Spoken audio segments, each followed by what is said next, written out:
And just like that, bam, we're live.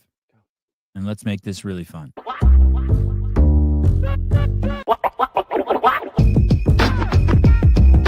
J.R. Howell, man, he gets it. He's your favorite programmer's favorite programmer. If you're sick of being down there and want to be all the way up here, join WPTH now. You want to know the crazy thing about hate? We prefer it.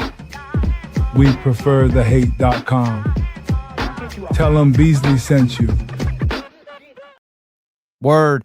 JR, thanks for joining us. John Young in the house. Caleb, thank you. JR, I want to go back to the pegboard workout, the horizontal pegboards. There was talk that you can't, if you buy those from Rogue and you mount them horizontally, they'll get damaged really quickly because of the way the plywood's laid on them. Do you have horizontal pegboards at your gym? Outside at my barn. At the house. Yeah, and all those are two, like, of the lowest, like the most inexpensive pegboards that were inside the barn. That last year when they announced the horizontal pegboard, Jason was like, "Hey, will you take those off the wall and put them on your like monkey bars outside so I can practice?" And we did it. And I mean, I didn't weather treat them or anything, but they've held up fine. And they're the Rogue ones. Yeah. All right. Rumor dispelled. Not true. And did you when he trained on those? Were you there? No, he sent me some videos of like his last training session where he had found that good rhythm, and I was like, yeah, I mean that's way better than last year. So, did you expect him to win it? No, not when they announced the bodyweight bench press. And I didn't really want to go off of what the females did as much to say that, oh, it's going to come down to the pegboard and how you handle it and how long it takes you to get across and if you get to failure or not. But after the first round where he took intentional breaks and was still had like a 7 or 8 calorie lead, it kind of seemed like, hey, unless he just came out too hot and blows up on the pegboard or just misses a hole and fails on accident, that he should be able to win it. We had Gazan on earlier, and we were asking her about event 3 yesterday. And she said, "Hey, can't complain. We're here. We're competing." But like, some part of her was like, "Yeah, what is going on here? What are we testing? What are we like doing here?" Did you have what were your initial thoughts when you saw that workout? That was the back squat snatch, sandbag to shoulder, 10 reps each, 4 rounds. Yeah, after knowing that it was a workout Josh had like created for himself about 7 months ago and posted, and that he really liked it. I think having that kind of inspiration is fine. I think that if it was a 3-round workout, the outcome wouldn't have mattered.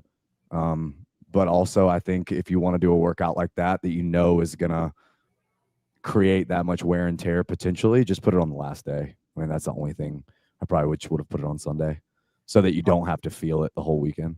When you saw it, did you recognize it like, ooh?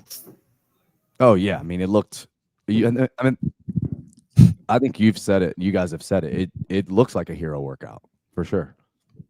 What about the nosebleed from Paige and the head swelling that you could see happening to Alex when she was under tension? Is that indicative of the same thing you see like in strongmen? Did she confirm head swelling? I mean, she didn't say it, but you could see her. You could see her frontal lobe was like sticking out. She looked like she was been on Anadrol for fucking 5 years. I think the amount that you're bearing down, like, and the tension that you're maintaining through the back squats. I mean, all that blood's gotta move around after that. So I could see where it would kind of make people's face look puffy. Yeah, and you said bearing down. She said she peed her pants. She said she just lost the ability to hold it. Right. We did a sandbag workout at the gym this past week, and it was a heavy bag. It was like 200 and 150 cleans. And I wasn't coaching a class, but I just was like watching. And all of a sudden, one of the females who were doing 150 just looked at me with wide eyes. And I was like, what's wrong? And I looked down, and there's pee all over the floor. Better not been on that turf. No, wasn't on the turf. She knows better. JR throws her a diaper. Do you have adult diapers at your gym? Depends. No, we don't carry those. Did you know that adult diapers are the biggest selling diapers in the United States, more so than kids diapers? Yeah, I do. I do know that. Being a home health nurse, you'd be amazed how many boxes and boxes of adult briefs I've seen. It's Brutal. crazy. It bothered me that everyone didn't give that fan a high five when they were running out. I have an opinion about that. Would you like to express your opinion, John, about the kid who was high fiving every athlete as they entered the floor? No. Do you have an opinion on that, JR? Don't know what you're talking about. Caleb, do you have an opinion on it? Don't do that. Yeah, get fucked, kid. Someone get your fucking kid under control, even though I think he's a teenager. Don't fucking talk to the athletes as they're coming onto the floor. Leave them the fuck What alone. if he's like autistic? Or even more reason, get the fuck out of there. Just leave them alone. Equity, I see everyone as equal. Susan, do you have an opinion on it? Oh, go ahead, John. Now John wants to weigh in. Go ahead. I think Careful, after John. Careful, John. Careful. What? Careful. I don't know what I'm being careful of. I think after We know, John. You don't never know what to be. I think after the first heats of the duel, like he had high fived everybody already. Yeah. After that, then kind of chill. Like, but if you wanted to do it the first time for everybody and everybody did it, then but like it was every single heat. And then some other kid on the other side was trying to get in on the action. He tried to start getting autographs from people. Like, dude, this is not the time nor the place. I'm willing to compromise. I see what you're saying, John. The first round that you got to touch everyone's sweat. Yeah. Susan, do you have an opinion on it? Yeah, I think it's the same thing as John. Like the first round, you got to do it. I think that's cool. The athletes should do that. That's how you win fans over. That's how you make them lifelong fans, by doing little things like that. But after the first time, it's like, all right, chill out. Yeah, get fucked is what they're saying. Dear Bill and Katie, please hire Sev on a stream Rogue next year. This camera work glows. There are some problems with the who they're focusing on, and the opening angle should not be the side shot ever. We never got to see anyone jump over the front log. There was some weird shit from the front and back. But anyway, it's great. Charlie Doobie does it. Anyone who's saying that it's better than the games, it's the same fucking crew as the games. So you can get fucked too. Dude, a drone shot or worse than the games? Our drone shot? No, I was saying a drone shot over the bird's eye view of those sleds going. Like that should have been there. John, why don't we have your camera off but your audio still on? What's happening over there? I'm just trying to show that he's heterosexual by showing a picture of him hugging a girl. Thanks, boys. JR's about to have a CF Games champ and a Rogue champ in the same year. Can't wait to see where Sevi goes with JR's one-on-one coaching. Sousa's actually going to be selling JR. You didn't know that, JR? I have the blueprint. We talked about that. You're going to be selling one-on-one coaching next year. I'm not. I'm not. Don't listen. I have not programmed a workout for a games level competitor since whatever day that Jason won the CrossFit Games. I'm completely away from athletes. I'm on the this is how we generate this. Listen, this is how we generate business with the lack of what is it? You reduce the supply and the demand goes up. Yeah, that's exactly what he's doing right now. We're creating a little scarcity. And don't you guys worry, the blueprint is still fully available and 100% bulletproof on getting one-on-one coaching by JR. Buy it on Amazon for $50. No, you can't buy it on Amazon. You can only buy it through my. It's not going to be cheap. Only rich kids apply. Another round of C4s for the busy weekend. Thank you, Vindicate. VNDK8.com. VNDK8.com. Thanks, dog. Get all your cool shirts there. All right.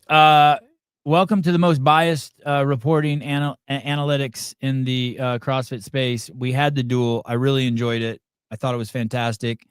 I thought it was fascinating to see people winning the race and losing on the sled. I liked seeing the bag running across to the timer. I thought it was laid out beautifully. I enjoyed it. JR, big picture on that event? So far, I think it's the most well-programmed, and I mean, obviously it's easy to watch something for 45 seconds, but the flow of it was incredible. I was trying to think how they were going to do it with the hand-over-hand sled, but like the way that you pulled it underneath the over-under logs was so cool. It was awesome. I mean, I have nothing bad to say about it. It was a really good event. John? Yeah, I agree. With the men and the women, the rotation of the men and the women, they listened to last year. Last year, the duel took 3 hours and everything was under a minute. And we were like, why not just have the men go while you're tabulating the women's scores? And I agree with JR as far as the flow of the actual event, but just the heats going back to back and it finishing, it did not feel like we were just waiting here forever. The way the duel of every single time they've done it has felt, and the way the deadlift felt that one year, it felt flowing the entire time, which was really good. This was a big win for Rogue, whoever puts it on. It's Bill and Katie and Rogue. No, I'm Rogue. saying like how it flows. I don't know if they're in charge of that. The flow of it. All right, we can just give them credit. Well, Jeff and probably the scoring team. I mean, they're not going to get any love from anybody, but I mean, they have to rank everyone to know who's out and who's in. And I know you would think it was like automatic with the buzzers, but I'm sure sometimes they don't work, or you still have to double check, triple check, and make sure they get the right people, especially when it's tenths of a second that separate the top 10 from the top 11 or whatever. It looked like a few times people missed the buzzer because they hit the bag, and so there had to be that manual plug. Thanks for all the hard work, Jeff Bago. Thank you, Jeff. Very kind of you. Thanks, dude. Noticed. John, when you eat pizza on this show, it would be way cooler if you crumpled it up like a baseball. Fold a couple and just did. Oh, what's worse, John Young's? What's the worst John Young tick? Eating pizza or playing with the doorknob? Just in case anybody wants to vote, that's biased questioning, John. By the way, with that word "worst" in there, it could have been what do you prefer? I agree. Do you guys want me to stop? No, of course not. No. Are you kidding me? Not at all. But I just think it would be cool. If I thought I was free to be myself, but if you I'm not, it's okay. You are. Okay. No, okay. You are. This is unless it fucks with the audio, it's fine. I'm muting every time. I feel like I'm doing a really good job. No, you're doing a fantastic job. I like it when you talk after you've taken a bite too. You can kind of hear the dough gurgling around in your throat. Yeah, that's good. But I'm telling you, if you wadded it up, it would be more like, it would be. Yeah, and just eat it. Yeah. Wad that puppy up. Yeah. Oh, please, Taylor, shut the fuck up. You fart into the mic every show. You put a dildo in your mouth on one of the shows. Allegedly. That's. Yeah. Hey, you know what too? But from a programming standpoint, because a lot of people I think will watch this and not really be able to tell the difference between the two movements. But if you take that workout and the only thing you do is make them do 2 or 3 legless rope climbs every single time, it is not at all the same workout at all. Which one? You're talking about the duel? Yeah, just looking at what movements matter. I mean, this is another movement where the weightlifting decided the workout. You saw how much ground Laura was able to close on everyone, no matter how far behind she was. You saw how much ground Jason was able to gain on people or just stay ahead on people based on that movement. I mean, ever since Laura did 2-stroke pull, I mean, I think everyone knows that she's a great upper body puller, but she's a great upper body puller of any kind. Jason is not one of the best legless rope climbers, not even close in this field, but nobody does a hand over hand sled like he does.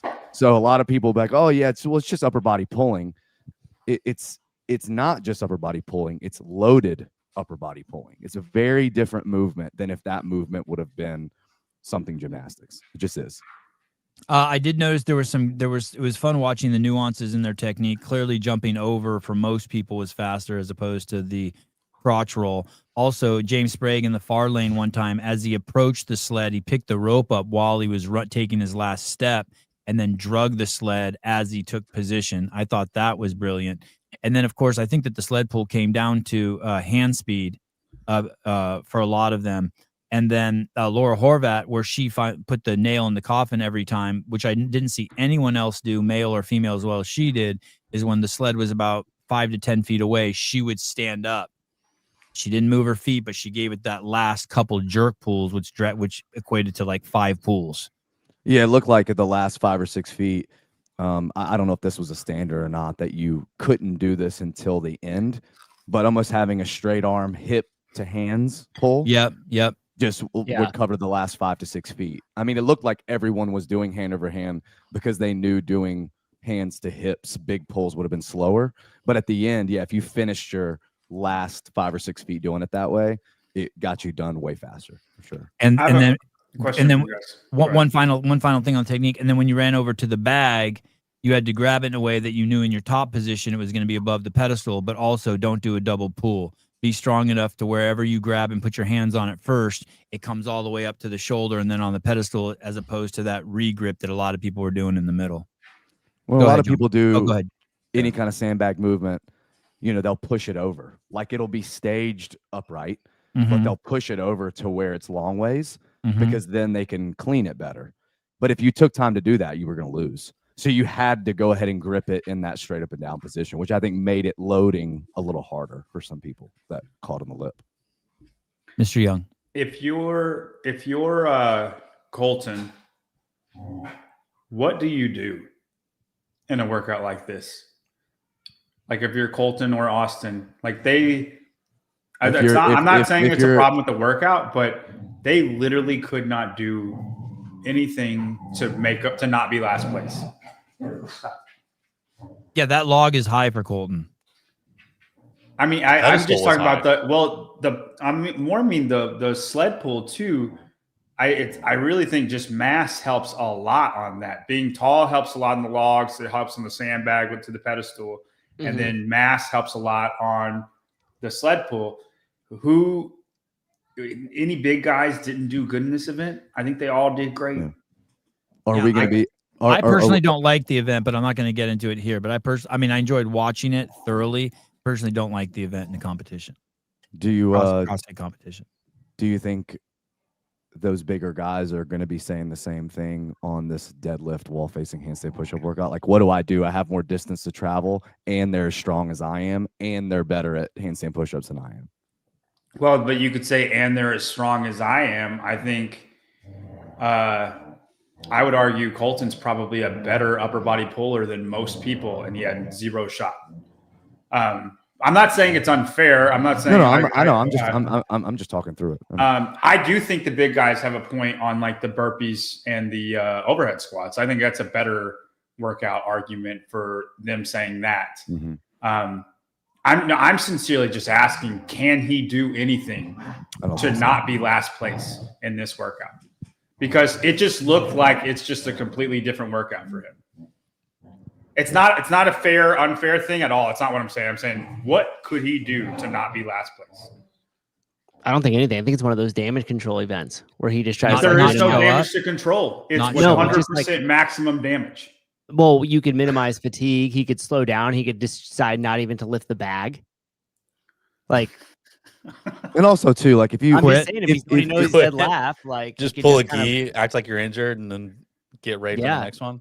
Right. If you had this event at a semifinal with a field of 30, Colton's not. Like he's gonna beat a lot of guys. You know what I mean? I think it's just comparatively to this field more so. Because it just looked like two different events is all I'm saying for those people. And I don't think overhead squat and burpees, I think you could be fit enough, right? Like I don't think Jason gets last place in that just because he's the biggest guy. I don't think James gets last place because they're the biggest guy, because their aerobic capacity is that good that they can still be middle of the pack or upper middle, whatever they're going to get. Where there is not that in this workout. There's no amount of strength Colton could have to be able to match them in this. That's all. That's not. It's just something that I'm curious about. It's just kind of like a no-win situation. This workout, in particular. That's why Suzu was saying, just don't do it. Yeah. For getting up, Sabrina S. Wow, very, very, very generous. For getting up at 3 a.m. and all the shows this weekend. I too was up at 3 a.m. with a teenager breaking curfew. Boy, teenager. A nice side planche. Thank you very much. Very cool of you. Thanks for recognizing that. But was he with a girl? Good question. Because if it was, then that's a legit reason to break curfew. Jonathan Ortega for another slice of pizza. There you go. Shove it down. Eat it. Okay. Laura Horvat, just for a quick update on the rankings for the females before we look at event number 5. Laura Horvat's in first place with 435, Gazan 400, Spiegel 365, Lowen 340, and fourth Kerstetter 335. So they've all separated. Danielle Brandon 330, Emma Lawson 310, Lucy Campbell 305, Alexis Raptis 280, Paige Rogers 260. So no ties in the top 10. 10 is a tie. Paige Rogers is a man on Anganase. Oh, thanks for ruining my bit. And mayonnaise an instrument? Sorry, wrong one. Manon Enganes. Patrick Vellner is in first place, tied with James Sprague, the winner of Rogue this year. Patrick Vellner has 380. James has 380. Medeiros 375. Hopper 370. Wow, it's close. Jay Crouch has dropped from first to fifth with the 360. Adler 355. Roman 320. Ricky 310. Henrik Happalainen 265. Jonakoski 250. Big day too. Big day too for Happalainen. Yeah. Crazy. Multiple times games athlete. What has he been to the games 4 times? Yeah, I just think it's cool though because a lot of people just thought, man, this guy got hurt here last year. Let's bring him back. Like classic Rogue, just being loyal. But I mean, he's holding his own through over half of the events. Emmental has pulled out. The story is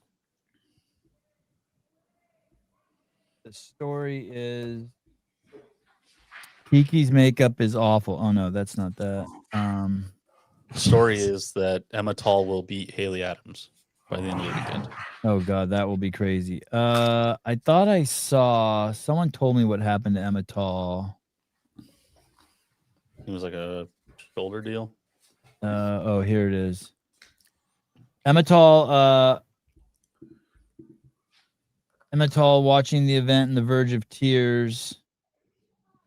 He's holding his arm, right shoulder. Quant is down. Looks like Quant is out also. I thought we had a exact diagnosis for Emma. So that's the so who's out now? Emmental and Quant, just those two? Oldest. Yep. And Oldest. Okay. Emmental, Quant, and Oldest. Does anyone know what happened to Quant? Is it something ACL? PCL is what we're hearing. Okay. It looks like it would be his PCL. I think this is it. And we should keep an eye on Guy. Guy might withdraw. The shoulder thing? Yeah, I mean, if you notice the one after that, he was noticeably slower and just didn't really try in the next duel. Like I don't know what it is, but he's something to keep an eye on. When his arm was extended and he hit the buzzer, he screamed in agony, but also in the last 10 feet of his pooling, he really slowed down. Here's Quant's bail. We're not sure if this is what. Oh, this is when he got injured. Oh. So if you look like right as he comes over that last barrier, he like lands straight on his right leg. Like stiff-legged? Yeah. Sevon, you ever notice that you say pull the way that I would describe a body of water in my backyard? You also say roof in the way that most people would say pool. You better watch your mouth because I just bought some bullets. You said his pooling. His pooling was different. He's pooling. Yeah, he's got swelling in his leg. It's pooling. A little edema. Oh yeah. Hitting maybe. +3, Caleb. Bullets. Bullets. That's like Goggins to the labor. Pole. He was doing the pole workout. Okay. Thank you, JR, for the sorry to derail that Sam's PCL. For talking about my lisp. Been working years to get rid of it. You should see when I get drunk. My lisp. Okay. Jason Hopper took first in that. Roman Krennikov second. This is in the duel. Sprague in the third. Ricky Garrard fourth. Pat Vellner fifth. Any surprises there? The biggest one is I would say Jay Crouch and Jeff are who took the biggest hits there.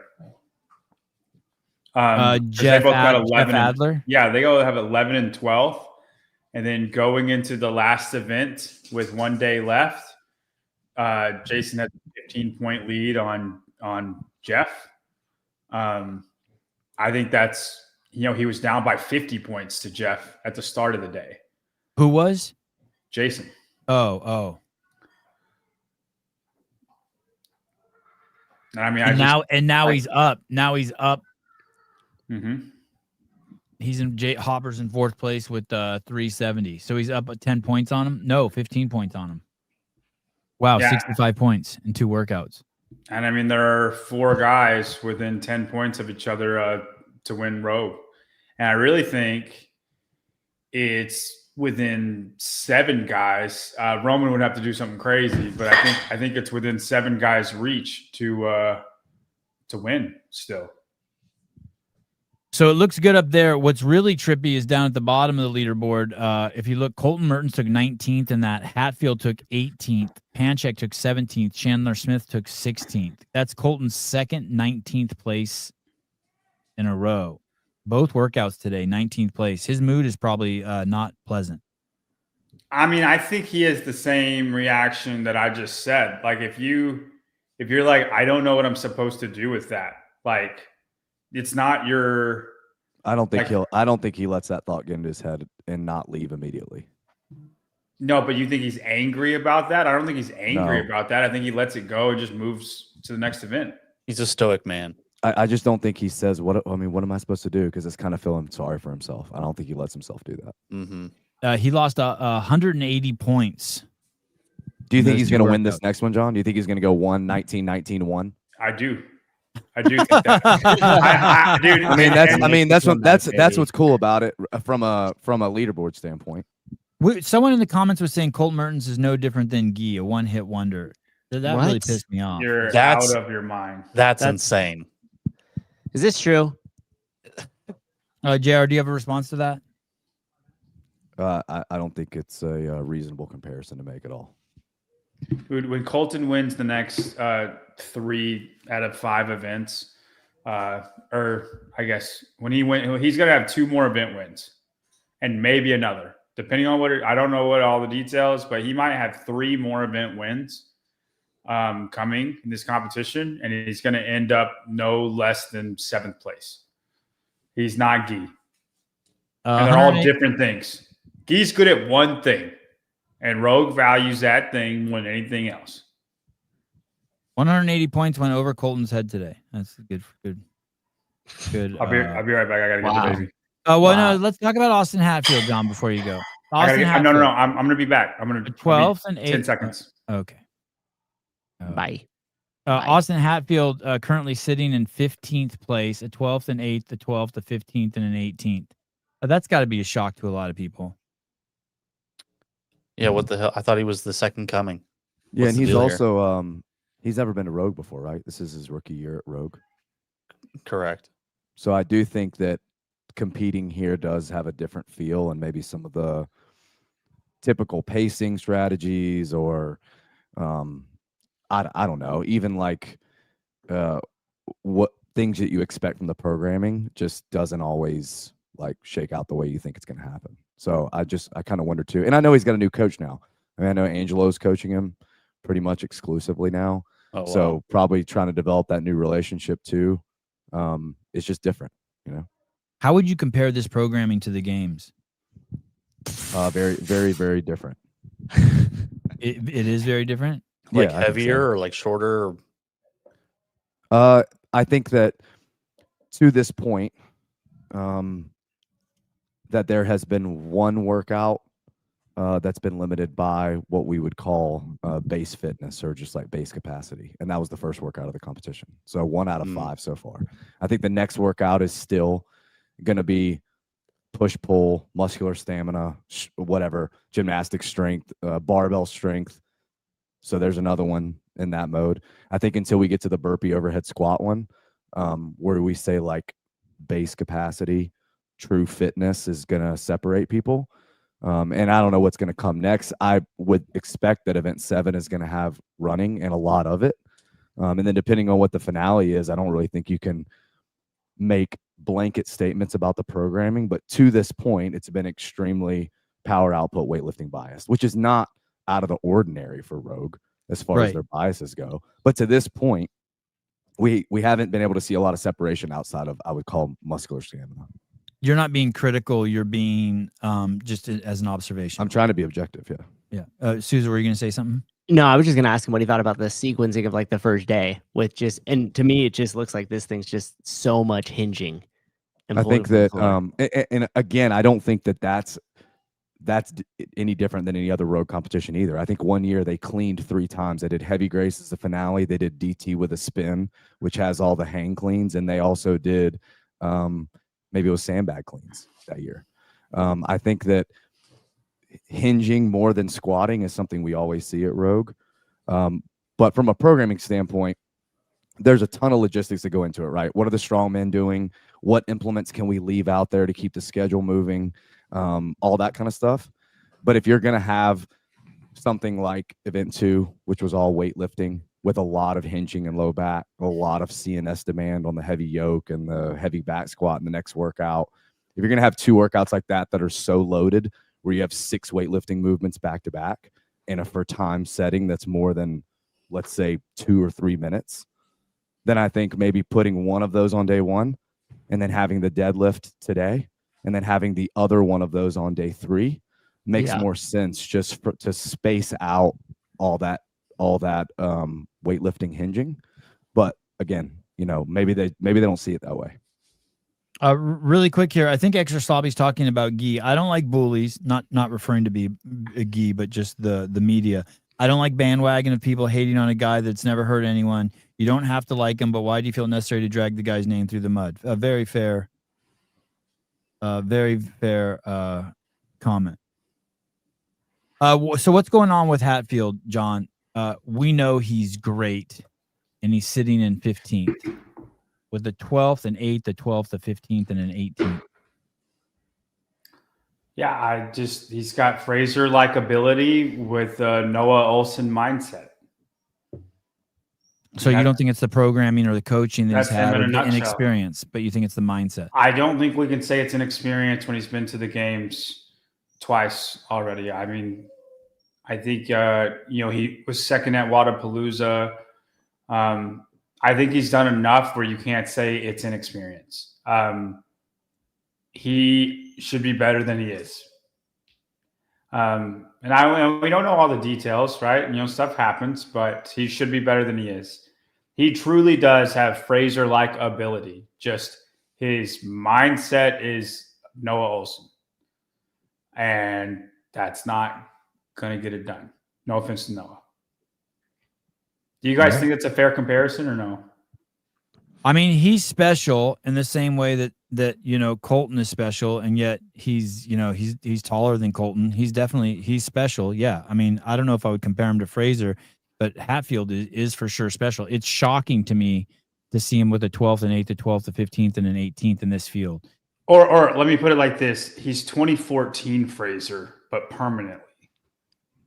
Yeah, I mean, you're referring to him as Noah as like he just burns out. Like he comes out too hot, it's a little reckless, and then just can't really keep that pace and just burns out and ends up with a way worse score had he just gone slower the whole entire time and just been smarter about it. The pegboard event should have been a top 7 for him. And instead it's however low it is. This event, I don't really know what you could do other than just be faster, but every 12th he has should be 8th. And you know who does this? Like it's the opposite of Austin is James. James gets the maximal place that he can every single event. He's so good at it. And when other people do the opposite, James is elevated even more. And I'm not going to say he needs like a new coach or anything. He just got a new coach, didn't he? You need to just approach competitions differently or preparation differently. You knew what the lateral pegboard was. He looked like he was muscling them from the very beginning. You knew what the log was, and he burnt out on the log. He got to 15 really quick, and then the last 5 were really slow. It's just little thing after little thing after little thing, and it's frustrating because he's better than what he does.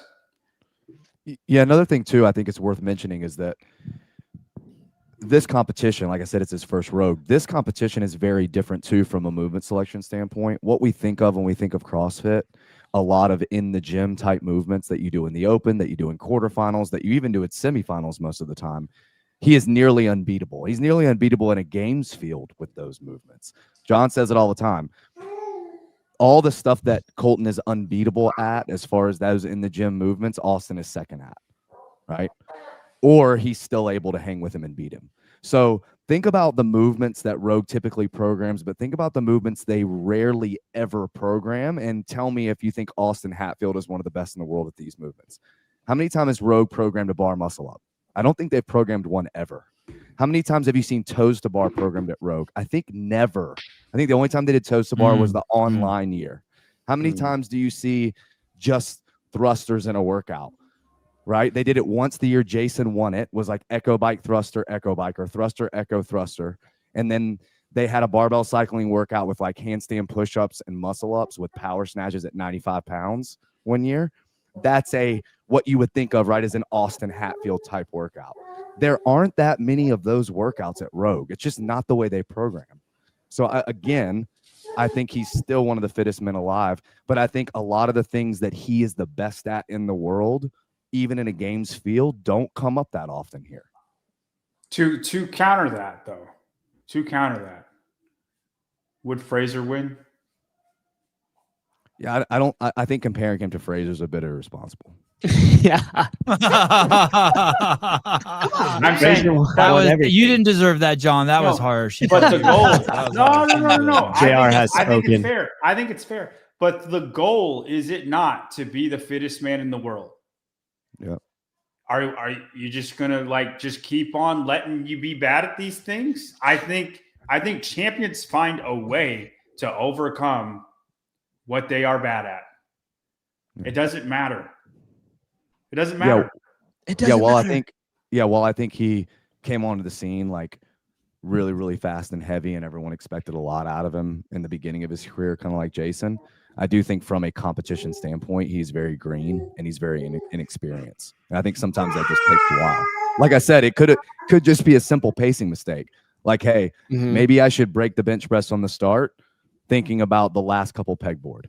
I can do it unbroken, though. Okay, I'm going to do it unbroken. I'm not saying he did this, but maybe that happens. And then it's the difference between 11th and 5th. Because in this field, like, all those guys make you pay for decisions like that. They're the wrong decision.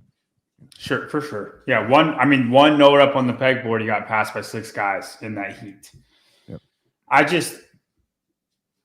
I don't like when people don't compete to their potential.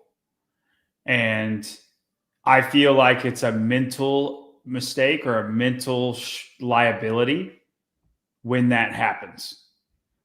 And it's just happened over and over. Well, I do want to say this. When I hear JR talking about Rogue and presenting it the way he is relative to the CrossFit Games, I think about that part in 100 Words of Fitness where play new sports regularly. And if Rogue's one of those new sports that you should be playing regularly. That was a politician level cover up there. Thank you. Anyone that thinks I'm partial to non-Rogue programming is just incorrect. Maybe it's because the guy who programmed the event de-affiliated, and he's not even he always complained while he was a CrossFitter, Spieler, and then he de-affiliated. So maybe that's what's fucking up the programming, that they have a guy who's just outside now. Also, let me ask you, JR, do you think it's well programmed for James? I think that James's fitness level since he won the games is high enough to where he's going to overcome any programming. JR, I got a question for you. I was thinking about this. Like, it doesn't matter to me if it's like open style or if it's a ton of odd object or if it's a ton of long stuff or it's a ton of short stuff. I think that execution wise, you could make the argument for Justin a few years ago, and it looks like he's kind of getting back to that. I think James leaves no points on the competition floor better than anyone in the sport right now. And I would argue that's where Austin comes up incredibly short. And so that it's not a fitness thing, it's an execution thing, is what you're saying. Go ahead, Susan. Sorry. No, I want to know, JR, what are your opinions on people being too far removed and then trying to program this? So what I mean is, like, you're very close with like a lot of the understanding of where a semifinal level athlete is, what it would take to go to the games, and what it would take to program for the games in terms of these athletes, just because of your proximity to it all. Do you think with like Chris Spieler and Josh Bridges being so far removed from the competition and kind of understanding that those needs, that we're seeing that kind of show its head in the programming a little bit. And not to mention, JR won the Open this year in his what are you 55 to 60 JR division? Mm-hmm. Yeah. So don't forget that. Well, and Josh Bridges can't program a 60-minute class in 60 minutes. The Open was not what we were used to seeing in the 5-week Open period, but that's neither here nor there. I don't think either one of them are super removed. I mean, I think they're all fans of the sport. I think they all probably watch all the major competitions. I think I don't think so. I want to refute that. I don't think so? they do. No, I don't think Spiel or Josh stay on top of CrossFit at all. But go on. Yeah. That's just my opinion. Go on. But Katie said that she pays attention to everything. Katie does. She watches everything, which is what I think. She said what I think you should. And I do, think that's true. But no, I know they usually announce it after the fact. But I don't. For the best in the world, I think sometimes it's easier. To be honest with you, I think like time caps and movement selection and all that stuff. When you have the fittest people in the world that just see a task and go out and do it, I think it's easier. And the more events, the easier the competition. Anyone that thinks more events makes it harder to program something that's really good is incorrect. The hardest thing to do is to be like, hey, give me 3 workouts that would show me who the fittest person in the world is. Oh, you can't do it in 3? Okay, give me 4. Okay, give me 5. Give me 6. I think the semifinals level of programming to filter a group of 40 to like the best 2 or 3 is way more challenging and sometimes requires way more testing. But I would love to know who the testing athletes were, just because I think it's cool to know who did it. Yeah, I'm curious about that too. Maybe we get really that quick, Katie Savon. What's the question? Who tested it? Because remember, she did say that she had games athletes that testing. I don't think she. I think she said professional. I just assumed they were WFP athletes when she said she had professionals tested. Raphael Saracen. Deshaun Trump, Sevon Spieler still has an affiliate. Don't spread misinformation. Well, Deshaun, I can only tell you what Spieler said less than an hour ago. I did, and I have the video here right in front of me. I didn't affiliate because my gym wasn't a true representation of CrossFit. So I can only tell you that. You posted that 3 times, scumbag, in the chat. Oh, how about you do some research? You fucking moron. You're misinformation, bro. Yeah. Stupid 3 times idiot. is too Hey, many. and you know what? Your name's not Deshaun. That's right. Yeah. That's a black guy's name. And I bet you're not even black. It's an incredible experience, and we're damn lucky to have Bill and Katie doing what they do. Jake got a little uncomfortable with negativity. Listen, of course, it's amazing, and I lean more on what John said. I don't disagree with what JR is saying, but here's the fact: the CrossFit Games champions are doing very well. Medeiros, Hopper, and Sprague. And so what we have here is we have something missing in Hatfield's arsenal. This has, and we're also, and what we're saying when we look at the programming of Rogue is it should also be couched in the terms of what Hatfield's missing in his toolbox. Hey, and listen too. I think it's worth mentioning and reiterating too. If you go to different golf courses, they're going to play differently, and some people are going to be more apt to do well there than others. If you go to a clay court or a hard court or a grass court, some players are just better at tennis. So there's nothing, but everyone can agree they're playing golf and they're playing tennis. So if you ask Jason right now and be like, hey, if you had your pick to go to a competition, JR programmed, Boz programmed, Dave programmed, Dylan Malitsky programmed, whoever programmed, would you go to JR's? He would say no, because he'd be like, nah, I think he's a little too skill biased for me. Like that is okay. I think it's okay that people are a little bit biased in their programming. What I think is not okay is if we can't agree that it's still fitness racing and that the fittest person is going to win. That's like, I think little biases are cool and they're what makes it interesting. So with that in conclusion, so I think the best in the world are fit enough to overcome biases in programming. That's what I'm saying. So if Danny Spiegel wins, JR just dunked. He threw his own alley-oop. JR just threw himself his own alley-oop and dunked it. How would you feel about that? About what, John? I didn't. If Danny Spiegel won Rogue, how would you feel about the programming? I would probably feel the same way about there being clear biases. But again, we don't know 2 of the workouts in totality. We don't even know the details of a third one. Yeah, no, I mean, I'm not saying she is, but you said the fittest should overcome no matter what it is. And you have a problem with it if that's not the case. I'd rather see her win than Laura. I'm saying if she won, that wouldn't be the case. Well, what I was saying, John, to your point of the people who like, or to maybe to Sevon's point of the people who are not struggling, is that if you look at the top 5, that 3 or 4 of them are going to be the familiar faces, and there may be an outlier in there that just the programming lined up for. But in general, the people who you think of as the fittest are probably not going to be the ones that are in 10th, 11th, 12th. JR, this one's here we go. Here's a fucking a dagger. Mr. Howell, is it okay to lose 3 athletes out of 40 in 5 events and destroy the CNS, central nervous system, of the others with 1 day remaining? No, it's not okay. I don't know what the question is. Okay. I think I kind of already asked that question about the sequencing, and JR answered it. He said with the way that it's laid out that he listen, I think moved them. I think things like what happened to Sam, I think, are the product of racing and the product of sport. Like, people are just going to get hurt, and weird things are going to happen like that. Also, too, this level of intensity, this level of volume, you wonder what some people's training was leading up to it, how much time they've had off in between the last time they competed, like all that kind of stuff, I think, comes into play. And because you don't know what you're going to be doing until a week or a few days before, I think that only will add to, this person doesn't look like they've been lifting as much. Maybe they're focusing on something else. Oh, this person doesn't look like they've been running as much because they look bigger and they look heavier and they're moving weight better. Like, I think all that stuff comes into play.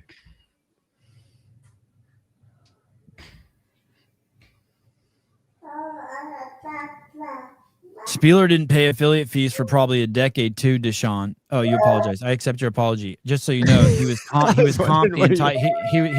the entire time Greg owned the company, and then his woke agenda overtook him when he made up things that he thought Greg was saying that Greg wasn't saying. And then don't forget, Spieler showed up back on the scene when he claimed to be the first person in the world to get COVID, and he made all those videos about it and cried, "Poor me," which is the status quo for Spieler. I'm just telling you the truth. I knew him during all those early years, and he is not the class act that people are painting him to be. The cool thing about that handle is that he spelled it the way that if I said my name was Sean, as SEAN, it fits. Like, he didn't spell it AWN or AUN or what. I don't know. Just wanted to add to it. Yeah, phonetics. JR was also like me, born into the wrong color body. So I don't know. Deshaun Hand, defensive end for Alabama, he was AWN. Just saying, it's out there. I think it's cool the spellings of names and how immediately you just assume that, like, it's a white person or not. You know. Mm-hmm. Yeah. Thanks, JR. Wow, Deshaun has really come around. Okay. Yeah, you know what? Yeah, it might be your name. Just you, my boy. That felt really white, though. Oh, that felt not ruined it. You and JR get it wrong. I want to look at the women starting in 20th place. Haley Adams still sitting at the bottom. She has a 20th, 13th, 20th, 16th, and a 16th.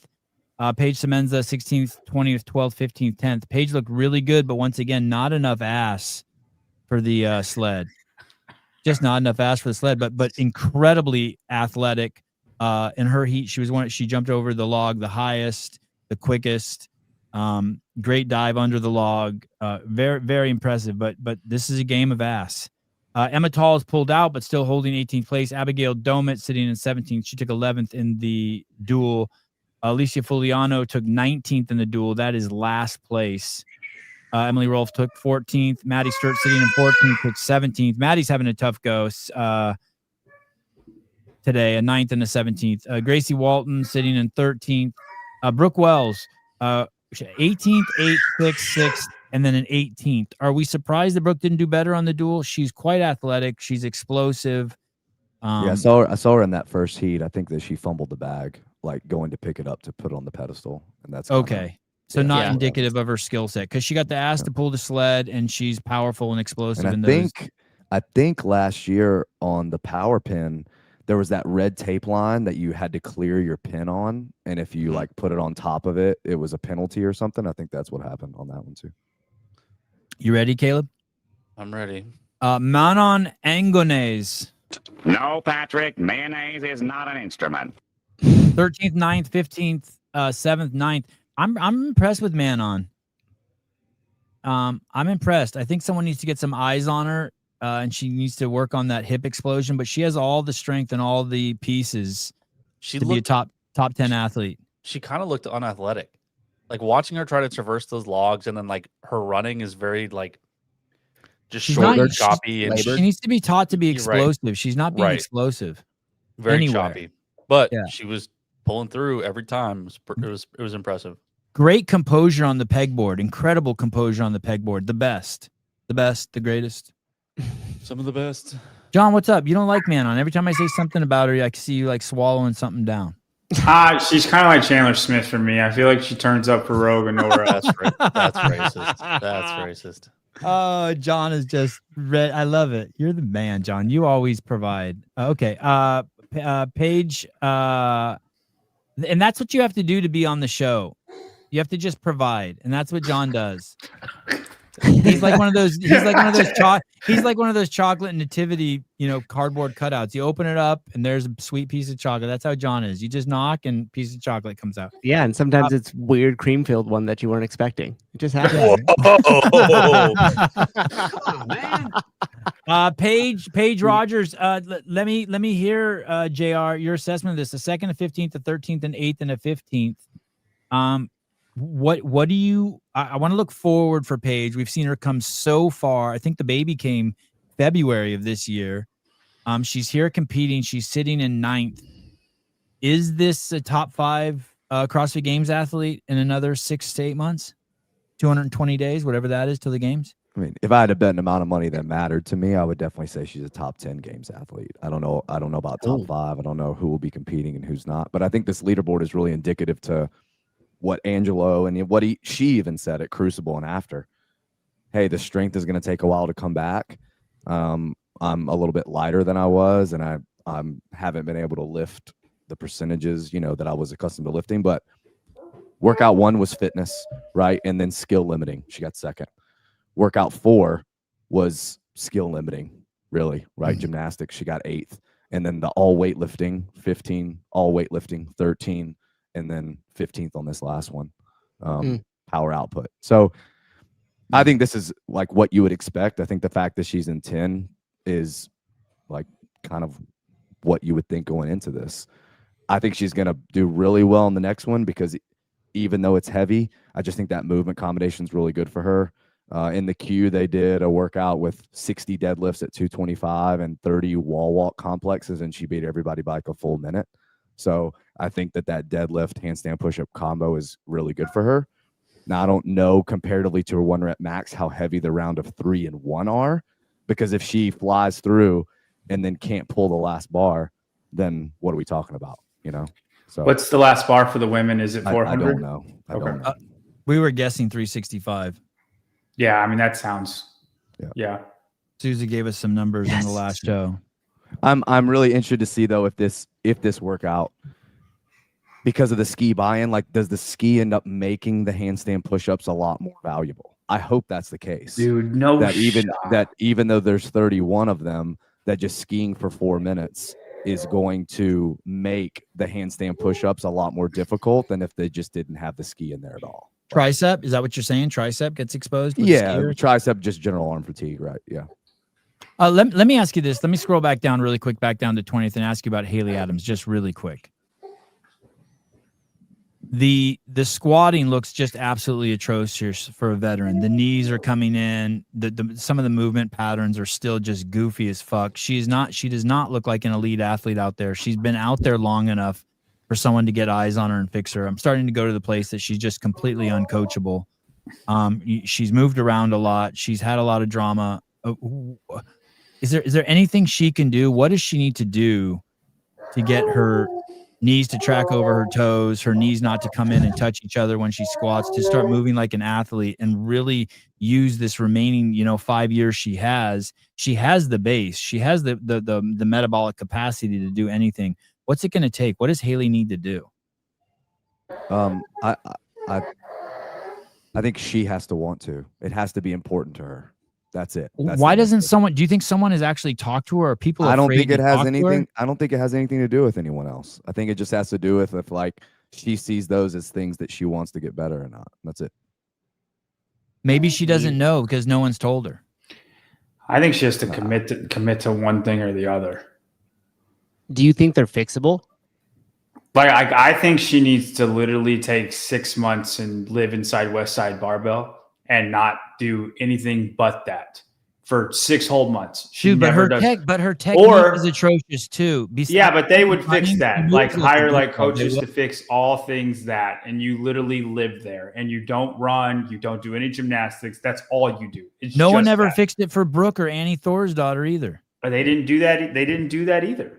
I'm saying that's what it would take to finally make her strong enough or stable enough or move well enough in weightlifting patterns is that, or you go back to running every freaking day and get back to 20. And I know if you're unhealthy doing that, then don't do it. If you're like sad doing that, don't do it.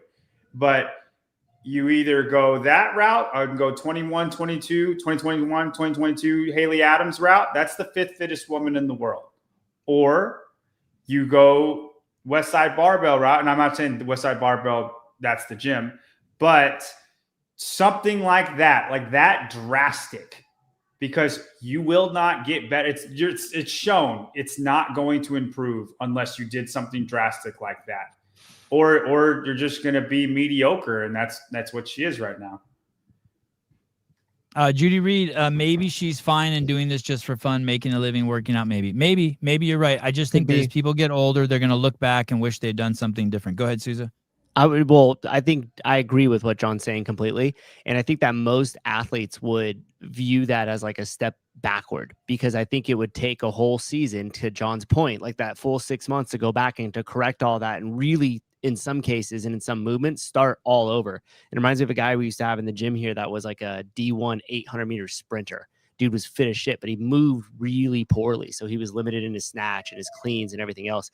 And I talked to him and I was like, hey, if you just took a step back for a little bit and not just focused on metcons, which we know Haley does. She used to like to just break people off at the barn, just metcons, that he would become competitive and do really well. And he like looked at me and kind of gave this pause and he's like, nah, screw that. I'd rather just keep doing these workouts. And I think that's the same exact thing that we're seeing with Haley.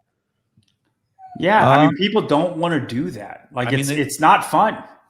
And also think about as an athlete, you just imagine your career is just so short. You're like, oh, I'm going to take a year off, 2 years off to just, I don't know, work on my horizontal pegboards and my back squat. Like, I don't want to do that. Yeah, I want to just fun, keep like smashing my face. Yeah, exactly. I want to keep smashing my face in the ground at every workout for every day for the rest of my life. But I mean, and that's why Matt had 5 years and was like, I'm done. Right? To do like Tia is an anomaly to just want to do it and never get tired of it. Because Matt wanted to retire after 4 years, but it's because that's what he did. Every single day sucked, because that's what it would take to do that. You know, Rich Froning was just fitter than everybody at the time. Like he was kind of like Leonardo da Vinci. He's ahead of his time. Nobody can touch him. He can work out and do all the metcons. He's just fitter, right? Yep. People got better. And he moved. He already moved better than everybody. And that's what I think. The front loading of all that work. Like if you're Matt Fraser, you're doing barbell stuff every day for. Haley is not having fun coming to an event and taking 20th. I'll tell you that. Haley, no, I'm sure not. I'm sure not. I don't think. But I mean, but you also have to be willing to be like, okay, this is worse than taking a year off and actually making progress on the things that I suck at. Haley needs JR one-on-one coaching, guaranteed CFK champ. I agree. Definitely not. I'm not a coach, and she has a really good. She has a super engine. Okay. Alexis Raptis sitting in 9th. Did better, 17th, 10th, and then a 7th in this workout. Lucy Campbell, 12th, her second worst performance in the duel, although she didn't look bad. Emma Lawson took a 13th. She's sitting in 7th. Danielle Brandon took a 4th. She needed that. Now in 6th. Kerstetter, Olivia the Future Kerstetter, 335. And she's exactly 100 points away from Laura Horvat, who's sitting in 1st. Yeah. That's brutal. Yeah. Is Laura beatable?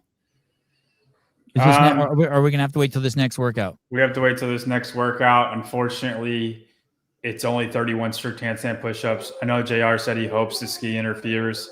I just don't think it's going to. I think with no deficit. If there was a deficit, then I think Alex Kazan could. It's possible, but since it's not a deficit, and Laura's not going to win, but she will be fine. She gets 10th place. She's going to win another event. I don't see it. John, last year the workout that they did, I think was like 10-8-6-4-2. Was that the rep scheme of the back squat wall complex? But was the wall complex 5-4-3-2-1? No, I think the wall walk complex was Same 10-8-6-4-2 as well. Yeah. Okay. How was she in that? I don't remember. I'm genuinely asking. Yeah, I want to say she was middle of the pack. That was event 3. I don't remember. I think it was on day 1, but I just know the volume is similar. Yeah. I think doing the wall walk every time does make the handstand push-ups way harder, and these aren't that way. It's just wall facing. So. She was 14th in that. This is a great point. Gazan coming back from the horrific accident and sitting in second place, says Jeff Bako, to me is the story of the competition. That is a level of grit Haley doesn't have. Like how we took a shot at Haley in there too. Did you hear me, JR? Unnecessary. She was 14th. So she's going to do well in this event. That's what you're insinuating. No, dude, and look, Alex could be ahead of her after this. Going into day 3, Alex could be in the lead, but I just don't think Alex is going to be. If event 7 is a long run like we think it is, I don't think Alex Kazan. I think that's the last thing that's going to come back for Alex Kazan, and she already wasn't good at it to begin with. So I think Laura beats her in that. Burpees and overhead squats. Alex Kazan doesn't have the best overhead. Everybody knows that. I think Laura beats her in that. If event 9 is any type of moderate barbell at all, or even ring muscle ups, Alex could beat her in event 9. I just don't think Laura is going to get another 10th place. You know what I mean? And that's what it would take. All right, let's look at the next workout, the final workout of the day, workout number 6. I don't think we have any official women weights. I don't even know if we have official men weights, but we've told that the men max out with a 500-pound deadlift. We're guessing the women a 365-pound deadlift, 1,000 meters on the Echo ski, and then 12-9-6-3-1 wall facing handstand push-ups and deadlift. Let's pick our women for this. John, you want to go first? Top 3 women in this? Yeah. Can we go to the list? Sure.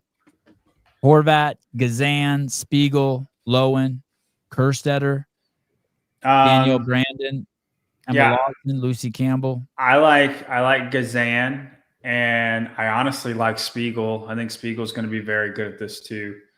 And then I think we'll have a surprise. And then maybe Brooke. This might be the event that Brooke randomly gets a top 3 on and then doesn't do anything else the rest of the composition.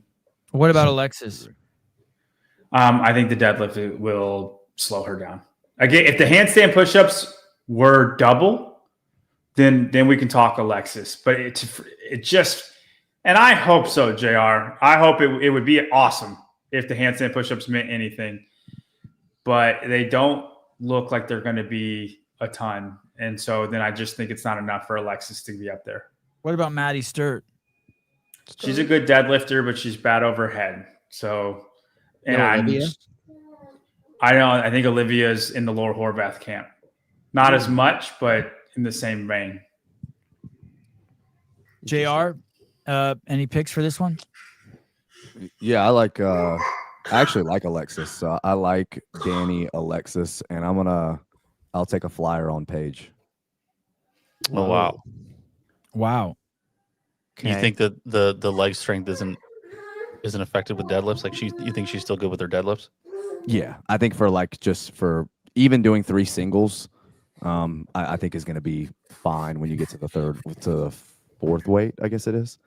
And again, as long as she can still pull the last weight, I think her speed and aggressiveness on the wall and even on the ski will be more than a lot of people who are a little bit afraid of one of the 2 movements. If I told you Alexis Raptis max was 350, would you change your opinion? What's the last bar? Do we know? We don't. We're guessing 365. We don't. We're guessing 365. Then yeah, if I knew that, I would say no. Yeah. I don't know that. But yeah, I would say I I am confident in Danny and Brooke, and not just because of Brooke knowing her. I just think that she's always been an amazing deadlifter and really, really good at any kind of handstand push-up. Okay. Souza, do you have any picks? Yeah, I'm gonna go with Gazan just because I really want her to try to close that gap on Laura there. I actually think Ariel Owen could do decent at this too. Ooh. And then this is just gonna be wild here. I want to see Lucy Campbell still. Like I would love to see her get her top 3. She's got a great rounded back deadlift. As long as it doesn't stop her. Dude, I was gonna say, like, she'll pull anything off the ground. She won the deadlift workout. Deadlift and squat and handstand deadlift for push-up sure. or a handstand walk against Tia. Damn. She got some monster Damn. triceps. I would love that. I would love nothing more, dude. Lucy Campbell's the truth. I think Lucy and James. All Rogue has done is just solidified Lucy and James for me for the future. Like a lot solidified. Like I don't have questions about them. They are ahead of people that they were in the same tier as before. Caleb, any picks? I like Alexis. I kind of like Emma Lawson for this one. I just feel like she's got good speed on a deadlift. She can do handstand push-ups. And then my third would be Daniel Brandon. We go Daniel Brandon on this one. Wow. I got Alexis, Brooke, Gazan, and then Kerstetter. Now let me ask you guys one final question. What place does Laura Horvat take? I think she's actually Ninth. do. I think. Yeah, I was gonna say. I think she's gonna do better than we actually think she's gonna do. To be honest. Fuck Souza. Unfortunately, But what's that mean? God damn it! I think Fifth what would you be said, pretty good like, for her. I think she'll get into like the top 7. And I wish if they weren't going to do a deficit, they should have doubled the handstand push-up reps. Yeah, for sure. They're not. It's kind of like the bench press almost in the other workout. JR, what place do you think Laura's going to take? When you asked, I was just thinking, I still think she'd be top 10. Okay, 10th place for Laura. All right, for the boys, Patrick, you ready, John? Patrick Vellner, James. This is the handstand push-up deadlift workout with the buy-in with the ski, Echo ski. Patrick Vellner, James Sprague, Justin Medeiros, Jason Hopper, Jay Crouch. Yeah, I think Vellner's going to be great. I think Adler. I think Jason's going to be good too, but I also think Justin's going. I think a lot of these guys are going to be good at this workout. It's going to be Colton, a race between Hatfield. them. I would pick Colton to win. I would like to think Hatfield would be right with him, but I'm not going to say Austin's going to do anything at this point. How are Colton, Jason's handstand push-ups? Great. He's good enough. Colton's my pick to win, and then it's a who's who between Justin, Patrick, Jason, Jay. James should get hurt in this, but he doesn't get Not hurt actually, in anything. though. Yeah, but not Whoa. And yeah, I can't think of any like Chandler. Chandler will be good in this. How many guys? I know we're not doing prop bets on Heat 1. How many guys can do the 455 for 3? Oof. I think more than you think. Like half? Like do half of them go touch and go? On Yeah, those? more than half. I think 10 would be the prop. If that's the case, then maybe it does come down to how aggressive you can be going back to the wall and just getting right back to work. I don't know. I think the descending rep scheme on this workout plays a major role. You're doing 21 of the 31 in the first 2 rounds. So all you have is the 225 deadlift and the 315 deadlift. If you think about it from like the way it was constructed, imagine if the deadlifts went up while the handstand push-ups did the opposite. So the handstand push-up went 1, 3, 6, 9, 12, but then the deadlifts decreased in rep scheme. So you're doing the big chunks of handstand push-ups when you're doing the smaller chunks. That would be better. That would be better. It would just make it a little bit more. I wonder what's going to happen when they get to the 9 and the 12 handstand push-ups. Are people going to have to start breaking? Yep. Well Especially done. That's why JR Howell's the greatest programmer in space. One-on-one coaching for rich kids only, probably starting at like $50K a year. Yeah. DM me a JR. Well, that's or John's. comment JR and I'll DM you guys. I'm the like blueprint. I'm like 30K. I'm cheaper than John. All of a sudden, JR's in the game.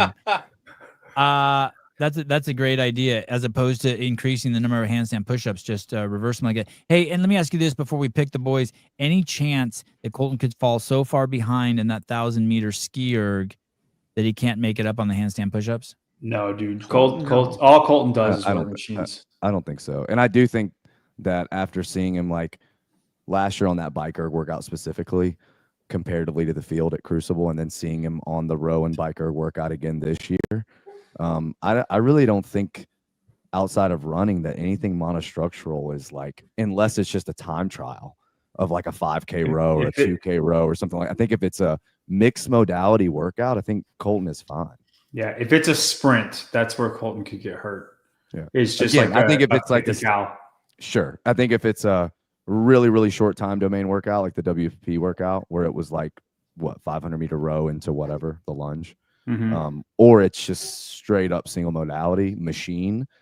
But if it's CrossFit, I think he can hold comparable pace. I mean, remember at the end of his career, a lot of people would argue that Matt was one of the best on machines, and you know, body type wise, they're not that different. Like he got 9th in the marathon row. But I mean, just any even shorter power output machine workouts, Matt was awesome at. Yeah, I mean, I want to say he was 7th in the 1,000-meter row.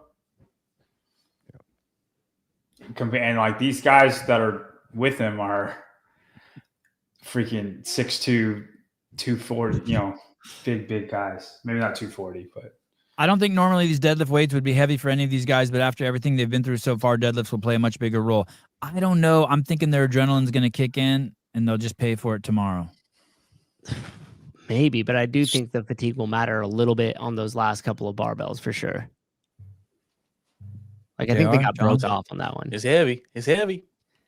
I think it'll be made in the transitions. So like JR said, the urgency, I don't think any of the, like your good deadlifters will be in a tier and then your bad deadlifters will be in a tier, but the race will be the run from the wall to the bar. And if it is 5 different bars, right? Like we think it is, that run's going to increase. And it's just going to be who's willing to push that transition. Because after you've just deadlifted 455 for 3, if you touch and go 3 of them, your initial instinct is not to run back to the wall. It's going to be to walk to the wall, walk to the 500, pick it up and go. Who's willing to run between the two, I think is where the difference is going to be. And that's honestly more of a case for the tweak that JR would make on this workout, because not only would you have the ability, or are you going to push back to run back to the wall, but are you going to do it knowing that the reps are increasing? That's something that would be really interesting too with that twist. And I do think that Colton learned from the power stair that transitions are very important. I think he will make a quick turnaround to get to that 500. Yeah, I do wonder if where the rig placement is. The handstand push-ups are going to be on the turf, but are the deadlifts? And if they're not, and they're going to be on the rubber, that's a pretty substantial transition. Like that's a pretty far jog back and forth, especially over the 5 rounds or whatever it is. And I think the ski ergs are mounted to the rig, which is cool. So they'll like ski right. They'll ski really close to like the transition there. Just going from the buy-in will be minimal, I would think. Okay, so who are your picks, John, for the boys? Sorry, for the boys, I got Colton winning, and I think I'm going to take Chandler. Bomb. Yeah, I know. I know. And then who for third? And then give me Pat. Wow. Okay. JR. I'm gonna go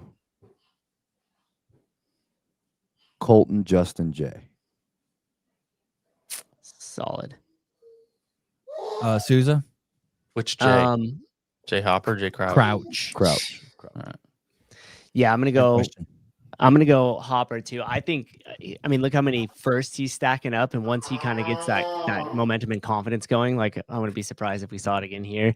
Of course, But Colton. JR picked Jay Crouch. I thought he picked Hopper. No, he picked Justin? Colt. No, he picked Justin and Jay. Oh, okay. Jay Well, yeah, Crouch. I'm still sticking with Jason. I'm still sticking with Hopper on this one.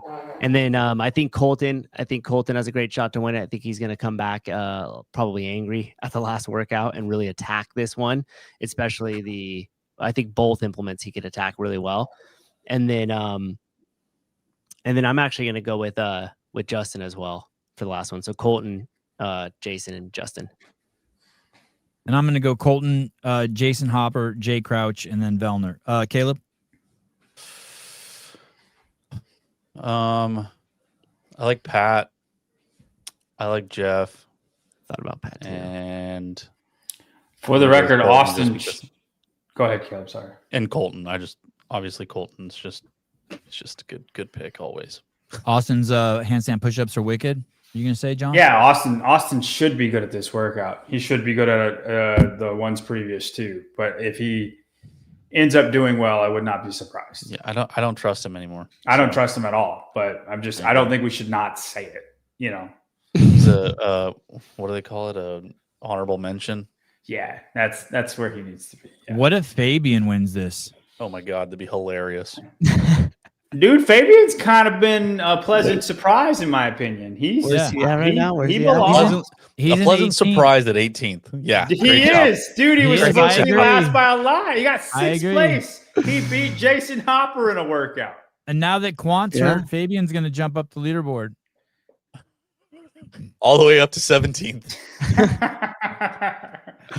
What's the point spread on the guys again from one? Hey, through? doesn't Guy have Hey, wicked if- handstand push-ups? Doesn't Guy have wicked handstand push-ups? He's good at them. I wouldn't say wicked. I'm gonna say it's too much fitness for you. You got to do 1,000-meter ski. He's gonna be 30 seconds behind everybody by that time. Even Adrian said 1 minute is the only time domain that Guy is good at. Oh, really? Adrian said that? Yes. Bob on the Bosman stream. said that? No. Adrian No, Conway said it Conway. Oh, on the wow. stream. So, yeah, this is pretty much the only domain Guy's good at. It's 1 minute. It was hilarious. If I told you that Fabian was going to beat Harry Lightfoot at the end of day 2, would you have believed it? No. No. Exactly. He's doing great. All right. Y'all remember when Taylor said Pat was not going to be top 10? Everyone can have wishful thinking. Well, now he's tied He's for old. first. He's washed. Just saying. Just saying. See if he holds up for a couple more. Tom Esky, Fabian makes the bottom heats interesting. Thank you. I agree. And you will take all credit for that. He's a new guy. Never know how it's gonna shake out. Do you think Pat will doesn't he always do this at Rogue where he's like in that first spot and he's doing really well and he has a chance to win and then it comes on to like the last workout or the last 2 workouts and it's just like this intense like can he No, hang yeah. on, I can he thought it not, was and the- it starts to fall apart. He's won twice, and I think the time that he kind of let it slip away was the heavy grace year, and he just was failing a jerk at the end. Yeah. Oh, yeah. That's when Justin won. That was a crazy finish. I want to had it say he completely was overhead and then couldn't even lock it out. Oh, that was wild. That was crazy your how that Kerstetter program made is her picked up move like too, that. right? Kerstetter Yeah. won heavy grace that year. Money bar. Money bar. The golden All barbell. right. You know what's think- crazy? Rich Froning would have been second. His heavy grace would have been second during then. I know it's their last event, but still 6 years removed from doing it. And he would have been second place. And Jeff only beat him by 2 seconds. And I'm Wow. talking about Rich's like Advocare heavy grace. I just think that's pretty At Dallas Stadium. it's pretty crazy that 6 years later and only Jeff beat you by 2 seconds. I think that's I pretty agree. insane. I agree. And probably Rich Yeah. 100% locked out all his reps. I can't tell by looking at the clock if the event 6 starts in 4 minutes or an hour and 4 minutes. It's an hour. We have a break. We have a big break. Okay, nap time. Little nap time. Yeah, look at Matt Burns even said nap time. All right, guys. JR, Mr. Howell, thanks for coming on. John Young, Matt Souza, Caleb, thank you, everyone. And we will see you guys at the end of today for a recap. A great event. Thank you to Bill and Katie for a great event. Absolutely amazing watching this. You've curated, aggregated some really great athletes. We've got to watch them push and do some really cool workouts, great lighting, great camera work. And we'll see you guys in a little bit.